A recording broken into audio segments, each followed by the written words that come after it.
Et s'il m'a me l'homme, je me yangulo, ndongole.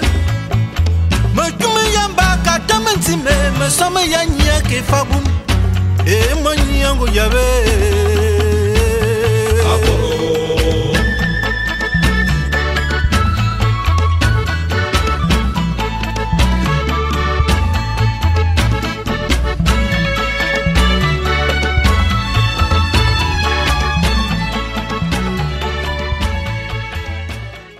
Vue crépusculaire sur Engon Zorgme Burmemba, pays des immortels. Situé entre ciel et terre, Nabikura, maison des mystères et résidence d'Engbandor, chef suprême des armées d'Engon. Akie Atarekana. Comment a-t-on osé humilier ainsi Akomamba?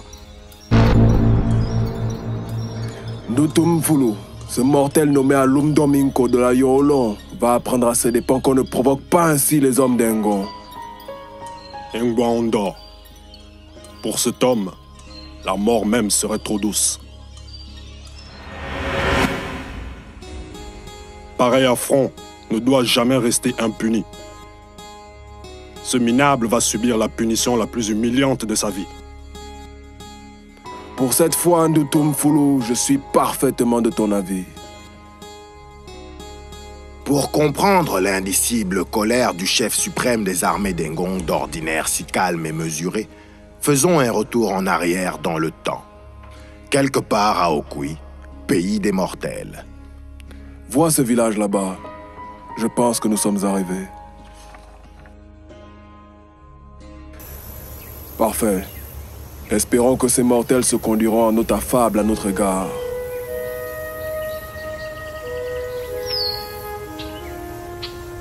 Ils n'ont pas intérêt à se comporter autrement. Sinon, nous les exterminerons tous. Ndutumfulu, marteau qui ramollit le fer. Combien de fois t'ai-je dit que la force ne doit être utilisée qu'en ultime recours? Tu es décidément trop belliqueux.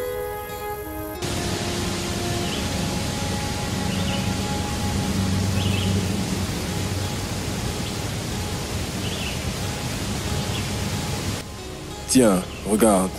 2 jeunes filles d'Okui puisant l'eau à la source. Elles feraient de superbes épouses. Qu'en dis-tu?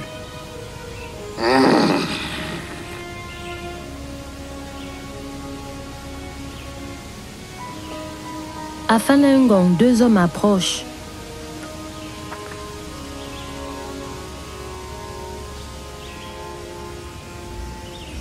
Moloani, fille d'Okui. Surtout, n'ayez aucune crainte. Nous venons en paix. Aka, elles sont effectivement belles, ces mortels. Je suis Engbandor, et lui, Ndutumfulu. Nous sommes d'Engon. Ah, ils sont grands. Vous avez la grâce et le privilège de plaire à 2 grands guerriers immortels. Considérez dès à présent que vous êtes épouse à Engon. Mais... Nous allons de suite en informer votre père.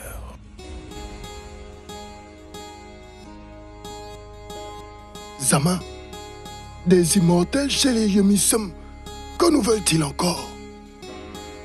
Mbolani, Ngonda, Bandutumfulu, est-ce le vent de la paix qui vous mène ici? De véritables poltrons, ces mortels. Reste calme, Ngoele. Tu n'as aucune raison d'avoir peur de nous. Ouf! Sachez que nous sommes ici pour vous honorer.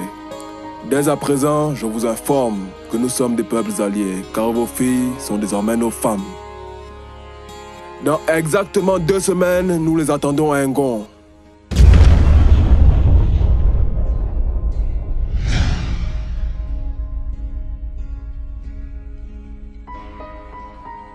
Vous avez entendu comme moi la demande en mariage, évidemment à leur manière des immortels. Oui, Engon est là. Il nous faut convoquer ce soir le Conseil des sages. La nuit venue dans la bas, corps de garde, où se prennent de manière consensuelle toutes les décisions qui rythment la vie du peuple Yomisum. Un conseil présidé par le chef Engon Ela se tient. À l'ordre du jour, la demande en mariage des immortels. Une fois de plus, les hommes d'Engon se sont montrés très arrogants, en faisant peu de cas des procédures traditionnelles de demande en mariage. Tu as raison, Zemisum. Mais faut-il se mettre à dos la descendance des Kana? Vous l'avez entendu.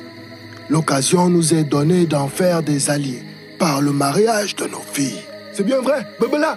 La sagesse nous recommande en effet de ne pas avoir les redoutables hommes d'Engon comme ennemis. Acceptons leur demande et donnons-leur pour épouse nos filles Afanengoela et Insurengoela. Soit, mais notre réputation est en jeu. Les manières prétentieuses d'Enganda exigent que nous répondions avec dignité et honneur pour nous faire respecter des immortels. Sinon, ils n'auront jamais d'égard pour nous et nos filles en mariage chez eux. Oui, j'approuve très bien, Ngo. Nous devons constituer un trousseau de très grande valeur pour accompagner nos filles à Engon Zormebarmamba lors de la cérémonie traditionnelle de Yala. Quelqu'un a-t-il une autre idée? Qu'il parle. Engoela est un homme sage. Nous ferons selon sa volonté.